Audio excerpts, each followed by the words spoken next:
Hello friends, स्वागत करती हूँ आपका अपने channel let's do something new में। फ्रेंड्स, आज हम बनाने वाले हैं ये बहुत ही वाइब्रेंट, फैंसी और फंकी ज्वेलरी पॉलीमर क्ले के साथ।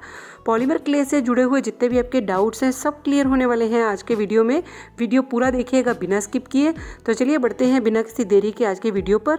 बस आपसे एक रिक्वेस्ट है कि अगर आप चैनल पर पहली बार विजिट कर रहे हैं तो चैनल को सब्सक्राइब करके बेल ज़रूर दबाइए ताकि आपको मेरे आने वाले वीडियोज़ के अपडेट्स मिलते रहें। तो चलिए शुरू करते हैं हमारा आज का वीडियो। तो सबसे पहले हमें चाहिए होगी पॉलीमर क्ले।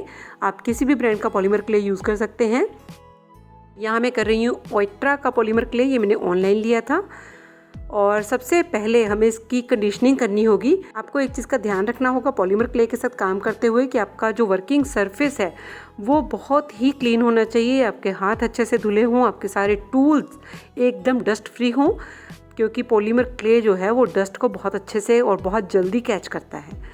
तो इसलिए मैंने ये अपने टेबल पर भी, हालांकि मेरा टेबल बिल्कुल नीट एंड क्लीन है, लेकिन फिर भी मैंने इसके ऊपर एक थिक शीट को ट्रांसपेरेंट पैकेट में डालकर रखा हुआ है। इसकी जगह आप एक सेरेमिक टाइल का यूज़ भी कर सकते हैं, किसी एक्रेलिक शीट का भी यूज़ कर सकते हैं, जो भी आपके पास अवेलेबल हो। मैंने ये पेपर इसलिए रखा है पॉलीथीन में डालकर ताकि मैं आपको दिखा सकूं कि कोई बहुत ज़्यादा ज़रूरत नहीं कि आप सेरेमिक टाइल पे ही काम करें। जैसा कि अक्सर वीडियोस में बताया जाता है कि आपके पास एक टाइल होना ज़रूरी है तभी आप पॉलीमर क्ले कर पाएंगे। ऐसा कुछ नहीं है। बहुत सारे चीज़ें हम शेयर करेंगे कि आप घर पर ही, मतलब बिना किसी तामझाम के, पॉलीमर क्ले से ज्वेलरी बना सकें। तो इसको रोल करने के लिए मैंने ये एक्रेलिक रोलर लिया है। ये पहचान गए होंगे, जो आर्ट एंड क्राफ्ट में रुचि रखते हैं उनको पता होगा ये रोलर कौन सा है। जी हाँ, ये डॉट मंडाला वाला टूल है। तो कोई भी आप इस तरह की चीज़ ले लीजिए जो बहुत ही स्मूथ हो, उसके साथ आपको अपनी क्ले को कंडीशन करना है। बहुत अच्छे से इसको बार बार रोल करना है। काफ़ी अच्छा खासा टाइम लग जाता है इसकी कंडीशनिंग में, तो ये टाइम आपको ज़रूर इस पर स्पेंड करना पड़ेगा, क्योंकि अगर आप इसकी कंडीशनिंग नहीं करेंगे तो ये बेक होने के बाद टूटेगी।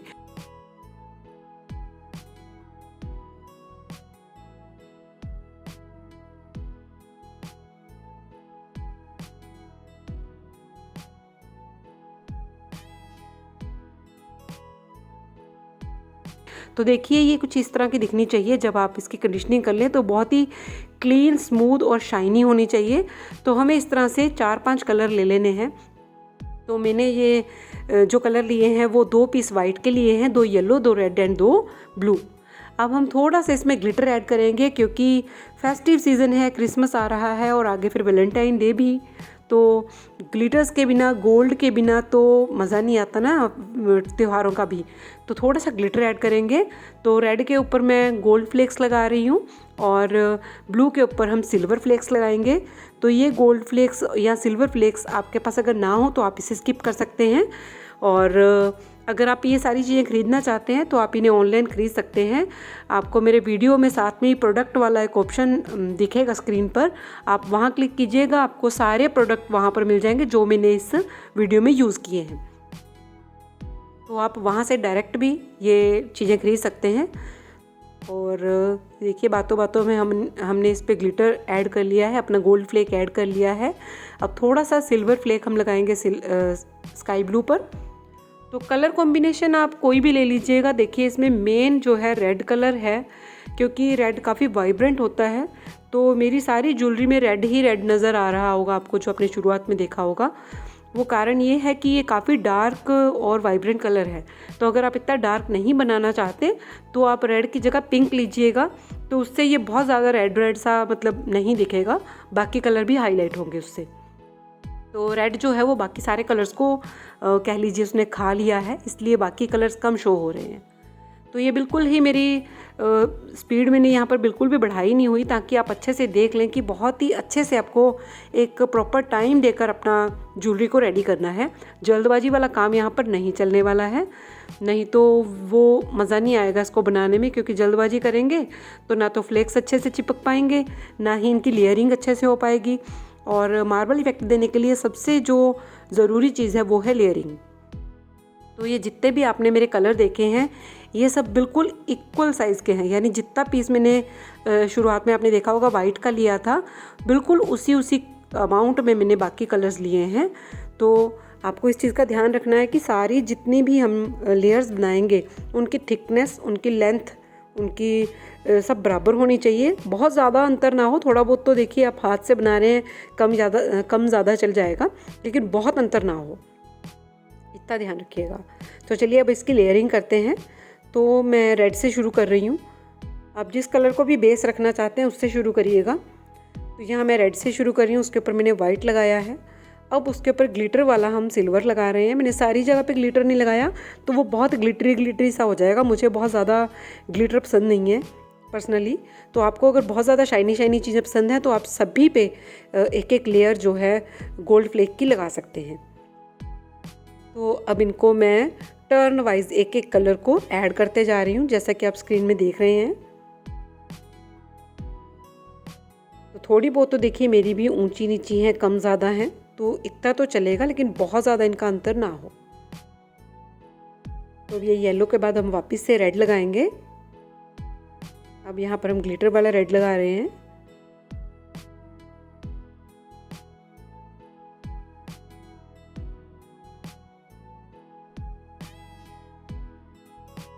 और जब भी आप इसकी लेयरिंग करें ध्यान रखिएगा उसमें कोई रिंकल ना पड़े, एयर बबल्स ना आए। बहुत प्यार से आहिस्ता से करेंगे तो एयर बबल्स भी नहीं आएंगे और रिंकल्स भी नहीं पड़ेंगे। और आपकी लेयरिंग जितनी स्मूथ होगी, साफ़ होगी, उतना ही जो मार्बल इफ़ेक्ट है वो शानदार आएगा। तो यहाँ थोड़ी सी स्पीड हम बढ़ा देते हैं। तो ये सारी हमारी लेयरिंग हो गई है अच्छे से। अब मैंने स्पीड फ्रेंड्स इसलिए बढ़ाई है क्योंकि फिर बहुत लंबा वीडियो बन रहा था, 1 घंटे से भी ऊपर का। तो हल्की स्पीड मैंने कहीं कहीं पर करी है, तो उससे कोई ज़्यादा फ़र्क नहीं पड़ेगा। आपको मेथड समझ आना चाहिए। अब देखिए इतना लंबा था ना ये पीस, तो इसको हमने काट लिया है 2 पार्ट्स में और इनको एक के ऊपर एक रखेंगे। अब एक के ऊपर एक रखने से भी ध्यान दीजिएगा, उसी सीक्वेंस में हमें रखना है जिस तरह से हमने नीचे की लेयरिंग की है। तो ऐसा नहीं कि उल्टा सीधा कैसे भी आप रख दें, तो फिर उससे कलर कॉम्बिनेशन जो है, सीक्वेंस जो है उसका बिगड़ जाएगा। अब इसको वापस से इसके ऊपर रखेंगे, फिर से हल्के हाथ से इसको रोल करेंगे, बहुत हल्के हाथ से, नहीं तो सारे कलर मर्ज हो जाएंगे। हमें मर्ज नहीं कराना है इन्हें, बस इनको आपस में चिपकाना है। और फिर से एक बार इसको काटेंगे और इसके ऊपर सेट करेंगे और फिर से इनको हल्का सा दबाकर हमें लेयर्स को आपस में चिपकाना है।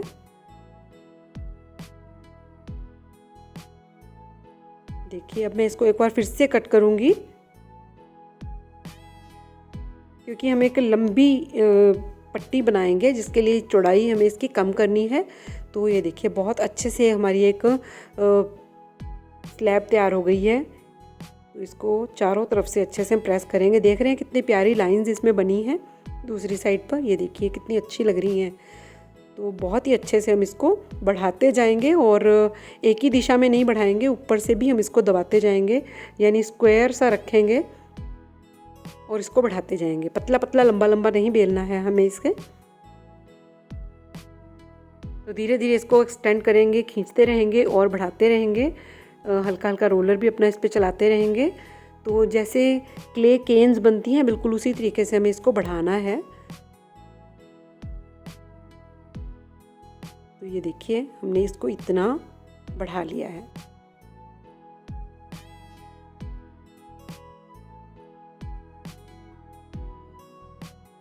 अब हम इसको यहाँ पर ट्विस्ट करेंगे, तो इससे हमारी जो लेयर्स हैं अंदर वाली वो सारी ट्विस्ट हो जाएंगी, वो बड़ी ही अच्छी लगेंगी। देखिए कितना सुंदर इफेक्ट आ रहा है अभी से ही। तो सारी को हमने ट्विस्ट करने के बाद इसको इस तरह से रोल कर देना है। देखिए कलर्स कैसे स्प्रेड हो गए हैं चारों तरफ, कितने अच्छे लग रहे हैं। और अब हम इसको बहुत ही प्यार से हल्के हाथ से बेल लेंगे, जैसे हम रोटी बनाते हैं उस तरह से बेल लेंगे। तो थिकनेस आप जितनी इसकी रखना चाहें उतनी रख सकते हैं, बहुत ज़्यादा लेकिन मोटा या बहुत ज़्यादा पतला मत कीजिएगा। तकरीबन मेरा ये 1.5 mm का थिकनेस मैंने रखा है। तो बस आप उतना ही कोशिश कीजिएगा कि 1 mm या 1.5 mm के दरमियान ही रहे। 2 mm तक भी रखिए तो कोई बात नहीं, लेकिन इससे मोटा मत रखिए, वो फिर ज्वेलरी में फिनिशिंग नहीं आती ज़्यादा मोटा रखने से, क्योंकि अभी हम इसके ऊपर बेजल्स भी ऐड करने हैं।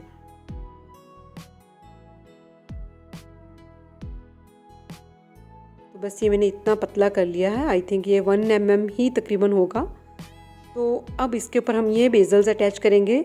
ये बेजल्स भी आपको ऑनलाइन मिल जाएंगे। मैं कोशिश करूँगी कि अगर मुझे ऑनलाइन कहीं नज़र आते हैं तो मैं अपने प्रोडक्ट वाले कॉलम में उसको ऐड कर दूँ, तो वहाँ से लीजिएगा। नहीं तो आप इंस्टाग्राम पर भी बहुत सारे पेजेस हैं जो इस तरह के एम्प्टी बेजल्स वगैरह सेल करते हैं, वहाँ से भी ले सकते हैं। लेकिन वो कितने ऑथेंटिक है मैं जानती नहीं हूँ, इसलिए मैं किसी पेज को रिकमेंड नहीं करूँगी। तो इनको हमें सबसे पहले सेट करना होगा कि जो हमारी बटरफ्लाइज हैं उनके विंग्स बिल्कुल एक जैसे ही दिखें, क्योंकि देखिए इसमें कई तरह का इफ़ेक्ट है। तो अगर हम कहीं भी रैंडमली इनको रख लेंगे तो वो एक जैसे नहीं नज़र आएंगे। तो कोशिश हमें करनी है कि हमारे दोनों बटरफ्लाई के विंग्स एक जैसे नज़र आएँ। तो ढूंढते हैं, कोई ना कोई सिरा तो हमें मिलेगा। तो आई थिंक यहाँ रखने से ये काफ़ी हद तक दूसरी वाली बटरफ्लाई से मैच कर रहा है एग्जैक्टली। तो इसको हम यहीं पर रखेंगे और हल्के हाथ से इसको प्रेस कर देंगे। अब है मेरे पास ये गोल्ड कलर के राउंड बेजल्स, तो इनको भी हम कहीं ना कहीं प्लेस कर लेंगे। तो फ्रेंड्स, अगर आपके पास इस तरह के बेजल्स नहीं हैं या आप नहीं लेना चाहते तो सिंपल आप कोई भी इनको शेप में कट कर सकते हैं, आपकी ज्वेलरी तब भी बन जानी है। ऐसा नहीं कि बेजल डालने से ही आपकी ज्वेलरी बनेगी। तो अब मेरे पास ये ring base, empty ring base है, रिंग बेस नहीं कहेंगे, रिंग बेजल है ये भी। तो इसको भी हम रख के अच्छे से पुश करेंगे ताकि वहाँ से ये कट जाए हमारा क्ले और इसके अंदर इंसर्ट हो जाए हमारे रिंग बेजल के अंदर। इसको हम यहाँ पर अच्छे से पुश करेंगे ताकि हमारा क्ले रिंग के अंदर आ जाए।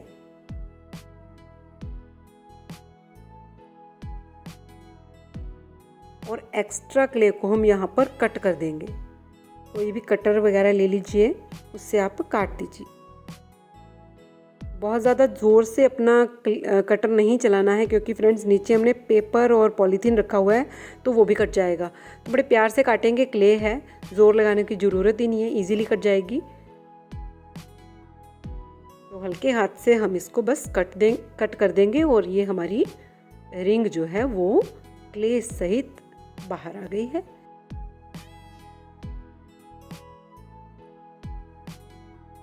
अब हम अच्छे से इसके किनारे क्लीन करेंगे, बहुत प्यार से इसको चारों तरफ से अंदर टक करेंगे।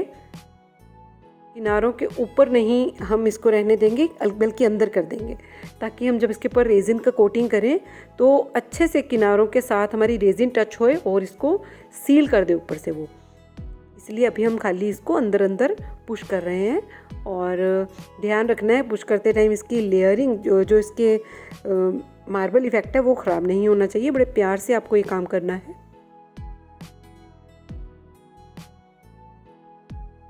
तो ये देखिए हमारी रिंग रेडी हो गई है, इसको एक साइड पे रख देते हैं।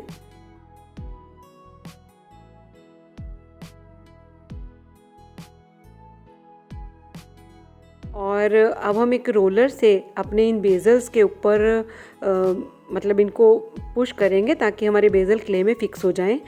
तो मैं हल्के हाथ से बहुत प्यार से इन बेजल्स को अटैच कर रही हूँ अपनी क्ले के साथ रोलर की हेल्प से।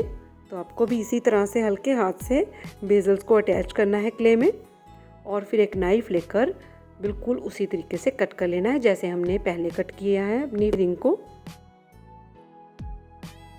तो शेप के अकॉर्डिंग आपको कटर को अपने चलाते रहना है और बाहर से क्ले जो है कट जाएगी। अंदर वाली क्ले को कुछ नहीं करना है, तभी तो वो अंदर स्टिक होगी ना अपने बेजल के साथ। और बाकी की क्ले को हम बड़े ही प्यार से रिमूव कर देंगे। तो ये क्ले भी यूज़लेस नहीं है, हम इससे फिर से कुछ और बनाएंगे, अभी वेट कीजिएगा।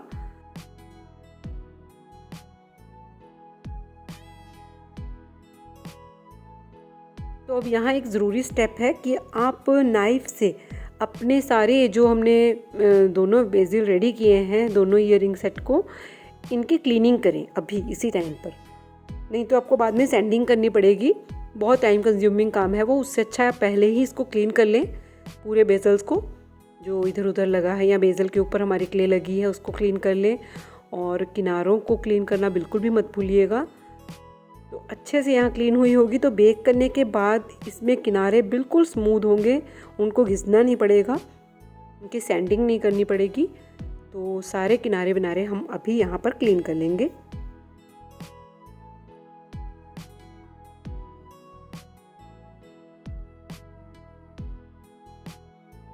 तो हमारे ये बेज़ल तो रेडी हो गए हैं।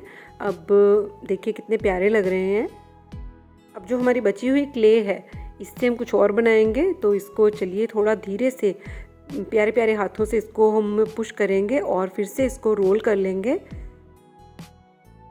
बहुत ज़्यादा ज़ोर नहीं लगाना है, नहीं तो सारे कलर मर्ज होके एक और ही नया कलर बन जाएगा। तो हमें नया कलर अभी नहीं बनाना है, हमें इसके लेयर्स चाहिए हैं क्योंकि अभी हम एक और ईयरिंग का सेट बनाएंगे। तो हम इसको थोड़ा सा इस तरह से बेल लेंगे और इस बार मैंने इसकी थिकनेस थोड़ी ज़्यादा रखी है, तकरीबन 2 mm के करीब हम यहाँ पर थिकनेस रखेंगे क्योंकि हम इसको अभी प्लंगर की हेल्प से कट करेंगे। तो ये मेरे पास हार्ड प्लंगर्स हैं, कटर हैं, कुकी कटर भी आप यूज़ कर सकते हैं या फिर सिंपली हाथ से भी आप कोई भी अपना फेवरेट शेप जो है कट कर सकते हैं। मैं यहाँ हार्ड कट कर रही हूँ, तो आपके पास जो शेप अवेलेबल हो वो कट कर लीजिए। सिंपल सर्कल, स्टार, स्क्वायर, जो भी आप काटना चाहें वो काट लीजिए। साइज़ ध्यान रखिएगा, आप छोटा बड़ा काटिए ताकि वो उनको जब हम आपस में अटैच करें तो वो उसकी लुक अच्छी आए। या फिर आप बड़े बड़े काट के इनके स्टड भी बना सकते हैं।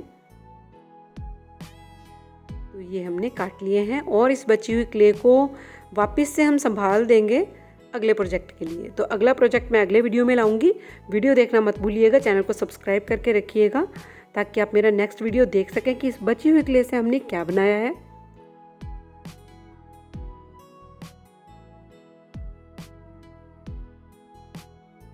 तो ये देखिए कितने प्यारे हमारे हार्ट जो है निकल कर आ गए हैं। और ये सारी बची हुई क्ले के साथ हम इसको अपने सरफेस को क्लीन कर लेंगे और ये क्ले को हम संभाल कर रख देंगे अगले वीडियो के लिए। तो अब ये सारे पीसीज हमारे रेडी हैं सीधे ओवन में जाने के लिए। तो आप इनको क्ले इंस्ट्रक्शंस जो हैं वो उसके ऊपर दी होती हैं, जो भी आप क्ले खरीदेंगे तो आप उसी हिसाब से इनको बेक कर सकते हैं।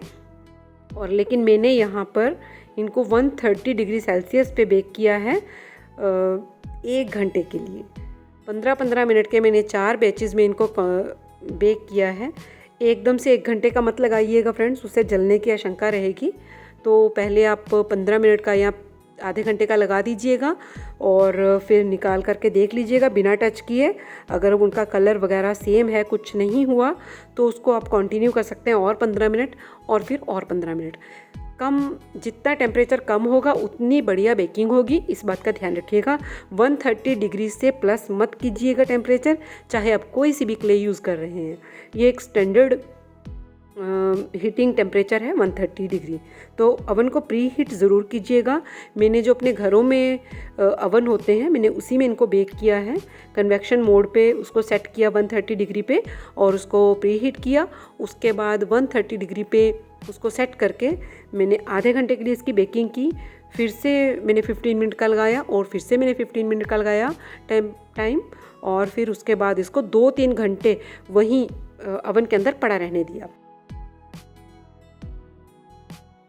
और जब ये एकदम से कूल हो गए तब मैंने इनको निकाला। अब एक और ज़रूरी बात मैं आपको यहाँ बताना चाहूँगी कि जो आप बेकिंग ट्रे के ऊपर इसको रखने वाले हैं उसके ऊपर एक बेकिंग पेपर बिछाना मत भूलिएगा, क्योंकि बेकिंग पेपर से इसके नीचे पैचेस नहीं बनते। अगर आप डायरेक्ट टाइल के ऊपर बेक करेंगे तो उसके ऊपर पैचेस पड़ जाएंगे नीचे, शाइनी पैचेस। या फिर बेकिंग पेपर अगर आपका बहुत सुपीरियर क्वालिटी का है तो भी पैचेस आएंगे फ्रेंड्स। तो अगर आपके पास बेकिंग पेपर नहीं है तो आप सिंपल जो प्रिंटर वाला पेपर होता है ना, बस उसको अपनी ट्रे में बिछाइए और उसके ऊपर अपने सारे पीसेस रखिए, देन बेक कीजिए।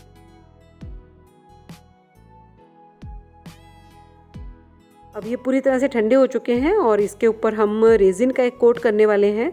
तो यहाँ पर मेरे पास रेजिन एंड हार्डनर है, इनको इक्वल मात्रा में हम यहाँ लेंगे। बहुत ज़्यादा रेजिन हमें यहाँ पर नहीं घोलनी है क्योंकि बहुत थोड़ी थोड़ी इसके ऊपर लगेगी। तो 1-1 चम्मच मैं रेजिन और हार्डनर का लेने वाली हूँ यहाँ पर। अब आप चाहें तो यहाँ कोई भी रेज़िन ले सकते हैं, बहुत सारे लोग यूवी रेज़िन भी यूज़ करते हैं, लेकिन यूवी रेज़िन का रिव्यू ये है कि वो 2-3 साल बाद येलो हो जाती है, तो थोड़ा संभल कर उसको यूज़ कीजिएगा। तो ये वाली जो मैंने रेज़िन ली है, इसका लिंक भी आपको प्रोडक्ट वाले ऑप्शन में मैं अटैच कर दूँगी, वहाँ से आप ख़रीद लीजिएगा। ये बहुत सालों से मैं यूज़ कर रही हूँ, बहुत शानदार रेज़िन है और एकदम शाइनी रहती है, येलो नहीं होती।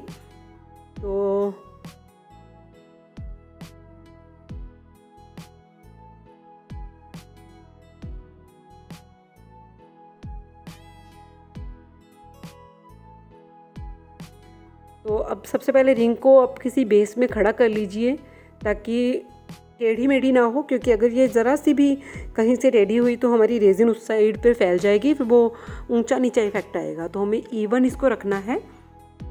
तो आप देखिएगा जैसे भी इसको अपना रखना चाहें, या फिर आपके पास वो रिंग वाला जो डब्बी होती है ना, वो भी ले सकते हैं, उसमें ये आराम से खड़ी हो जाएगी रिंग अपनी। तो अब इस रिंग के ऊपर हम थोड़ी सी रेज़िन इस तरह से डालकर उसको बिल्कुल अच्छे से इसका किनारों तक फैलाएंगे। जो हमारा बेज़ल के किनारे हैं उस पर टच होनी रेज़िन बहुत ज़रूरी है, ताकि ऊपर से एकदम क्लीन हो जाए, बेज़ल चुभे ना, क्योंकि हमने अपनी जो क्ले रखी है वो बेज़ल से थोड़ी नीचे रखी है, यानी पतली रखी है। इस वजह से हमारे बेज़ल तक जो रेज़िन है उसको टच होना बहुत ज़रूरी है।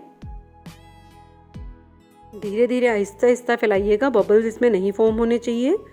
तो रेज़िन को मैंने 2 से 3 मिनट तक घोला था हल्के हाथ से बबल फ्री करने के लिए। और अभी थोड़ा सर्दी का मौसम है, इसलिए थोड़ी थिक हो जाती है जल्दी ही, तो घबराइएगा नहीं, जल्दी जमेगी नहीं। इसको फिर लाइटर की हेल्प से जब आप इस तरह से दिखाएंगे ना लाइटर, तो ये वापस से पिघल जाएगी। और देखिए कितनी शाइनी और बबल फ्री हो गई है। ये देखिए ग्लॉस देख रहे हैं आप इसका, कितनी शानदार है। तो बस अब हम इसको एक साइड पे रख देंगे और बाकी के हमारे जो बेजल्स हैं उनके ऊपर भी हम अपनी रेज़िन का कोट कर लेंगे और फिर इसको 24 आवर तक अच्छे से सेट होने देंगे। इसको ढक दीजिएगा किसी चीज़ से, किसी डिब्बे के ढक्कन से ढक दीजिएगा, ताकि इसके ऊपर डस्ट या कोई भी डस्ट पार्टिकल्स इसके ऊपर ना आ सकें।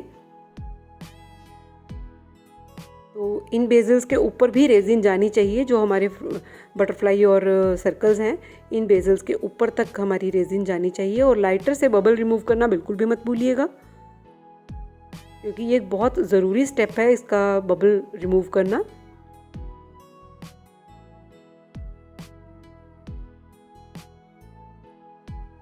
अगर आपने यहाँ तक वीडियो देखा है फ्रेंड्स, तो वीडियो को लाइक ज़रूर कर दीजिए।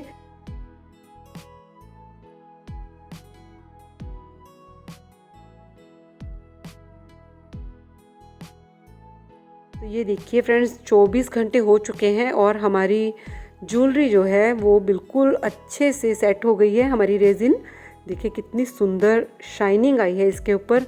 रेज़िन का इफ़ेक्ट देखिए कितना अच्छा लग रहा है, और रिंग भी बड़ी प्यारी लग रही है, लेकिन मेरे काले काले हाथों में नहीं अच्छी लग रही, गोरे गोरे हाथों में अच्छी लगेगी। तो सारे ही बेजल्स कितने प्यारे लग रहे हैं। देखिए बटरफ्लाइज का इफेक्ट कितना अच्छा आया, इसके विंग्स देखिए कितने प्यारे कलरफुल हैं, कितने अच्छे लग रहे हैं ना। और बैक साइड से भी देखिए कितना अच्छा लग रहा है। आप चाहें तो बैक साइड पे भी इसके रेजिन का एक कोट कर सकते हैं। और एक टिप दूं यहाँ पर मैं आपको, अगर आप इसके बैक साइड को भी शाइनी बनाना चाहते हैं, जो वो ट्रांसपेरेंट वाली नेल पॉलिश रहती है ना, बस उसका एक कोट भी कर सकते हैं बैक साइड पे, उससे भी इससे पीछे से ये शाइनी हो जाएगा।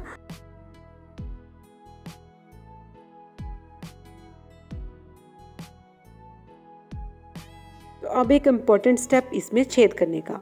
तो इसमें होल करने के लिए मेरे पास यहाँ कोई ड्रिल नहीं है, मैं कोई भी हैंड ड्रिल या इलेक्ट्रिक ड्रिल नहीं यूज़ कर रही।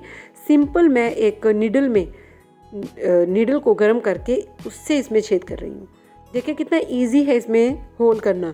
तो ऐसा ज़रूरी नहीं कि आपके पास ड्रिल होगी तभी आप उसमें होल कर पाएंगे, छेद कर पाएंगे। आप सिंपल एक नीडल को गर्म कीजिए और इसमें पोक कर दीजिए, तो देखिए कितना अच्छा छेद इसमें हो जाएगा। तो जितने भी हमारे पीसीज हैं उन सब में हम इसी तरह से छेद कर लेंगे अपने ज्वेलरी फाइंडिंग्स को अटैच करने के लिए।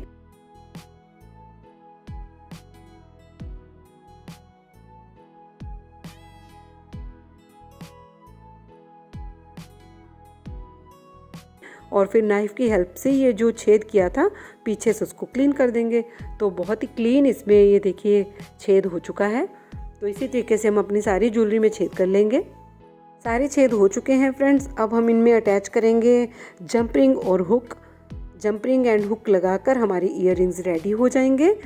तो कैसा लगा आपको मेरा आज का वीडियो मुझे कमेंट करके ज़रूर बताइएगा। वीडियो अगर यूज़फुल लगा हो तो आप इसे शेयर कीजिएगा।